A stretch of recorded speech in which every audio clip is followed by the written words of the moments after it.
Hey everyone, and welcome back to the channel. Today, we're re-diving into a trouble code that can be a real headache, but is usually pretty straightforward to fix. P0562, which stands for System Voltage Low. If this code is popped up on your scanner, don't panic. It simply means your car's brain, the powertrain control module or PCM, has detected that the voltage in your electrical system has dropped below the normal operating range, usually under 10 volts, for a short period. Think of it as your car telling you its battery is feeling a bit weak. So, what are the common signs you might notice? The most obvious one is the check engine light illuminating your dashboard. You might also see a battery warning light. In more serious cases, you could experience dim headlights, a slow engine crank when you try to start the car, or even a complete no-start situation. You might also notice weird behavior from your radio or other electronics, or the engine could stall while you're driving, which can be pretty unsettling. These symptoms all point to one thing: not enough electrical juice to go around. Now, let's talk about the culprits. What causes a P0562 code? The number one suspect, 9 times out of 10, is a weak or failing battery. Batteries don't last forever, and over time they lose their ability to hold a charge. Another common cause is a faulty alternator. The alternator is responsible for recharging your battery and powering the car's electronics while the engine is running. If it's not doing its job, the battery will quickly drain, leading to low voltage.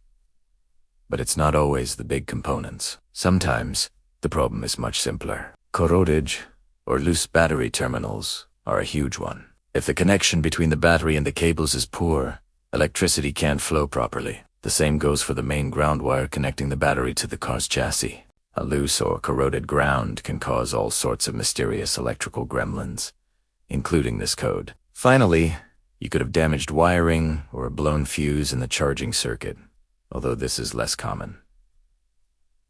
Alright, so how do we fix it? The first step is always a visual inspection. Pop the hood and take a close look at your battery. Are the terminals covered in that fuzzy, white, or greenish stuff? That's corrosion.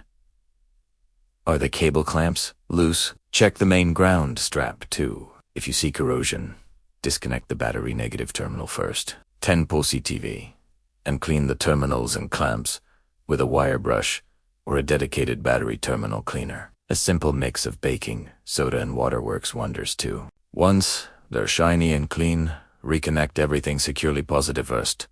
10 negative. If the connections look good, the next step is to test the battery. Most auto parts stores will test your battery for free. They'll use a load tester to see if it can still hold a proper charge under pressure. If it fails the test, you've found your problem. A new battery is in your future.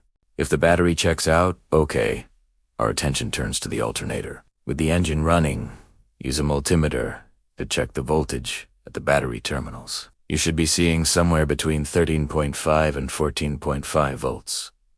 If you're seeing a reading below 13 volts, or it's close to the battery's resting voltage of around 12.6 volts, your alternator is likely failing and isn't recharging the battery. In that case, the alternator will need to be replaced. If both the battery and alternator are good, you'll need to start tracing wires.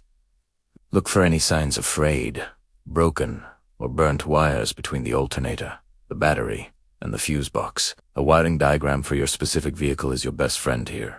Check for any blown fuses related to the charging system. It's a bit more tedious, but a simple wiring issue is often the hidden cause. So, to recap, start with the easiest and most common fixes first. Clean those battery terminals, make sure all connections are tight, and get your battery tested. More often than not, this will solve your P0562 problem. Only after you've ruled those out should you move on to testing the alternator and inspecting the wiring. Fixing this code is crucial for your car's reliability, and thankfully, it's usually a job you can tackle right in your own driveway. I hope this guide helps you diagnose and fix that pesky P0562 code. If you found this video helpful, give it a thumbs up. And don't forget to subscribe for more DIY auto repair tips. Thanks for watching, and I'll see you in the next one.